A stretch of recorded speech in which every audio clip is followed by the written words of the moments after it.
কুমিল্লার মুরাদনগরে ধর্ষণের মামলায় প্রধান আসামি ফজর আলীকে গ্রেফতার করেছে পুলিশ। এ বিষয়ে আরও জানতে কুমিল্লা থেকে সরাসরি যুক্ত হচ্ছেন সহকর্মী ইশতিয়াক আহমেদ।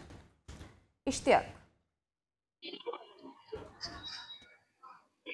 গত 26শে জুন কুমিল্লা মুরাদনগর উপজেলার যে রামচন্দ্রপুর রয়েছে সে পাঁচকিত্তা একটি গ্রামে এক গৃহবধূকে দরজা ভেঙে ধর্ষণের অভিযোগ করেছে এবং সেই ঘটনার 27 তারিখ ওই গৃহবধূ মুরাদনগর থানায় এসে একটা মামলা দায়ের করেন। অর্থাৎ ফজর আলী নামে এক ব্যক্তির বিরুদ্ধে ওই মামলা দায়ের করা হয় এবং সেই মামলা দায়ের করার পর থেকে পুলিশ কিন্তু তাকে গ্রেফতারের অভিযানের পরিচালনা শুরু করে। এবং গতকাল রাত আমরা দেখেছি যে ঢাকার সাইদাবাদ এলাকায় পুলিশ অভিযান পরিচালনা করে এবং আজ ভোরবেলায় আমরা পুলিশ আমাদেরকে নিশ্চিত করেছে যে ফজর আলী যে মূল হুতা তাকে গ্রেফতার করতে সক্ষম হয়েছে। এবং বিশেষ করে যে ধর্ষণের যে অভিযোগ উঠেছে এবং সেই সময় আমরা দেখেছি যে আমরা শুনে পুলিশ আমাদের যা বলেছে যে এখানে কয়েকজন স্থানীয় ছেলে পেলে ওই ঘটনায় যায় এবং যে ভুক্তভোগী এবং যে অভিযুক্ত ফজল আলী ভিডিও ধারণ করে এবং সেই ভিডিও ধারণ করার পর সেই ভিডিও সামাজিক যোগাযোগের মাধ্যমে ছড়িয়ে দিয়েছে বলে আমরা জানতে পারি। এবং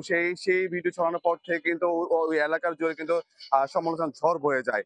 সেই যারা এই ভিডিও ধারণ করেছে এবং যারা এই ভিডিও সামাজিক যোগাযোগের মাধ্যমে ছড়িয়ে দিয়েছে তাদের 4 জনকে পুলিশ গ্রেপ্তার করেছে এবং তাদের কুমিল্লা মুরাদনগর উপজেলার পাঁচকিত্তা গ্রাম থেকে তাদেরকে গ্রেপ্তার করেছে বলে পুলিশ আমাদেরকে নিশ্চিত করেছে। এবং পুলিশ জানিয়েছে যে ফজর আলী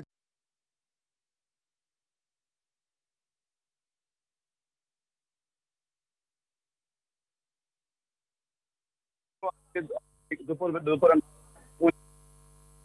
আদালতে ধারণ করার পরে যে ভিডিও সামাজিক যোগাযোগ মাধ্যমে ছড়িয়ে দিয়েছে তাদেরকেও আজকে দুপুরে নাগাদ কুমিল্লা মেডিকেল আদালতে উঠানো হবে বলে তারা আমাদের জানিয়েছেন। পুলিশ জানিয়েছেন যে ভুক্তভোগী যে নারী সে তার স্বামীর বাসা থেকে তার বাপা বাড়ির সাথে বেড়াতে আসে এবং 26 তারিখ রাত্রি বেলায় কিন্তু ওই যে ফজর আলী ঘরের দরজা ভেঙে তাকে ধর্ষণ করে।